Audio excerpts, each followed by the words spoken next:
کیا ہم نے اس کی طلب پیدا کی کہ چلے میں گھر میں بیٹھ کر ہی کچھ کروں؟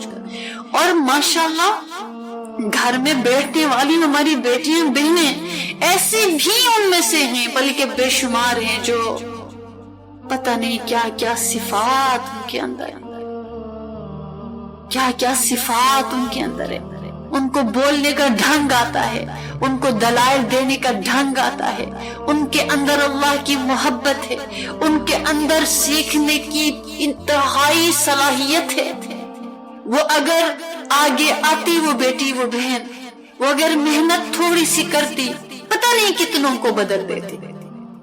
لیکن بدقسمتی سے ہم میں سے سب نے اپنے گھر کو چھوٹا سا اس کو جنت بنا لیا اور دیکھ لیا کہ یہ بھی ہو گیا، یہ بھی ہو گیا، یہ بھی ہو گیا، چلو اپنی جنت کو انجوائے کرے۔ اللہ کرے آپ انجوائے ہی کرے، اللہ واقعی آپ کے گھر کو آپ کے لیے جنت بنائے۔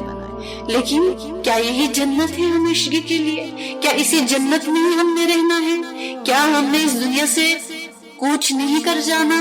کیا ہمیں اللہ کی جنت نہیں چاہیے؟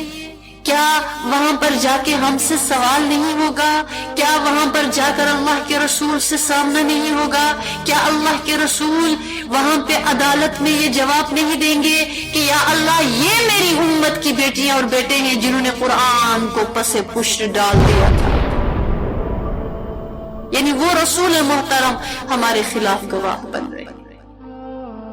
ان کو صلاحیتیں دی گئی تھی، ان کو سیرت چھوڑ کر آیا تھا میں اللہ، تیرا کلام چھوڑ کر آیا تھا اللہ، زندگی کا ہر اصول سمجھا کے آیا تھا اللہ، تو پھر ہم کیوں پیچھے رہ گئے؟